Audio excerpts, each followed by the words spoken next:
Hello, everyone, and welcome to the Easy English Talk channel. In this podcast, we break down the mysteries of learning English and help you navigate the journey from beginner to fluent speaker. I'm Sabrina, your host for today, and let me tell you, I'm really excited to dive into this topic. Learning English, or any language for that matter, is no small feat.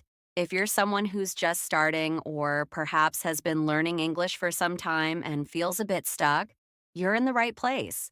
Today, we're going to talk about some of the most common mistakes English learners make, and more importantly, how to fix them. Before we dive in, I want to remind you to subscribe to our channel if you haven't already. Here, we explore different aspects of English learning, from grammar to pronunciation, fluency tips to confidence building. So, if you're looking to improve, make sure to hit that subscribe button so you don't miss out on future episodes. One of the most common mistakes English learners make is over-translating. Now, when you're first learning a language, translation is natural. You hear a word and you think of the equivalent in your native language. That's okay for a start, but it becomes a problem when it's done too much. Imagine you're learning how to say, "How are you?" in English. You might start by thinking of how you would say it in your native language and then match each word one by one. But English, like all languages, has its unique expressions, tones, and ways of structuring sentences. If you keep translating every sentence in your head, you'll not only slow down your progress, but also miss out on understanding the nuances of English. Let's talk about why over-translating is problematic with an example. Say, in your native language, the phrase "I am hungry" might translate directly as "me hungry" or something slightly different. If you over-translate, you might end up saying "me hungry" in English, which technically makes sense but sounds awkward to native speakers. Instead of translating, try to immerse yourself in the language. Start thinking in English as much as you can. Even if it's just a few simple words or phrases, make a conscious effort to think in English. Try narrating your day-to-day actions in English in your mind. For example, if you're making a cup of coffee, mentally describe the steps in English. Say, "I'm boiling water for my coffee. Now I'm pouring it over the grounds." This will help train your brain to process English naturally without the need to constantly translate. Another common pitfall for English learners is pronunciation. English pronunciation can be challenging because it's not always phonetic, meaning words aren't always pronounced the way they're spelled. Take, for example, the words through, though, and thought. They look similar, but they all sound different. I know it's confusing, and it's something that frustrates many learners. In fact, studies show that around 60% of English learners find pronunciation to be one of their biggest challenges. And that's understandable, because English has about 44 unique sounds, but only 26 letters to represent them. One of the most effective ways to improve pronunciation is by listening to native speakers as much as possible.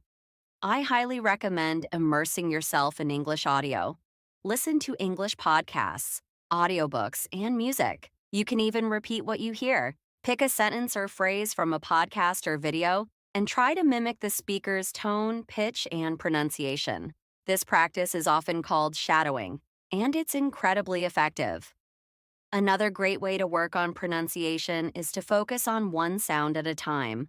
For example, if you struggle with the "the" sound in think or through, spend a few minutes each day just practicing that sound. Hold your tongue between your teeth slightly and blow out a soft "th" sound. Practice until it feels natural. And don't be afraid to exaggerate it a little at first. Over time, these sounds will start to feel more natural. Another common issue among English learners is a limited vocabulary. It's easy to rely on basic words you're comfortable with, like good, bad, nice, big, small, and so on. While these words are useful, they can make your English sound repetitive if they're overused. And if you're trying to hold a more advanced conversation, basic words might limit your ability to express yourself. Let's consider an example. Say you want to describe an experience that was really good. You could just say, "It was a good experience," but imagine if you had the word fantastic or incredible in your vocabulary. You could then say, "It was an incredible experience," which sounds much more descriptive and engaging. To expand your vocabulary, focus on learning synonyms for the basic words you already know. Instead of always saying good, practice with words like great, excellent, or wonderful. You can even set a goal to learn one new synonym each day and use it in a sentence. Write it down, say it out loud, and find ways to incorporate it into your daily conversations. Another great way to build your vocabulary is by reading. Reading exposes you to a wide variety of words in different contexts. Start with simple English articles, blogs, or short stories. And when you come across a new word, look it up, understand it, and try to use it in your next conversation.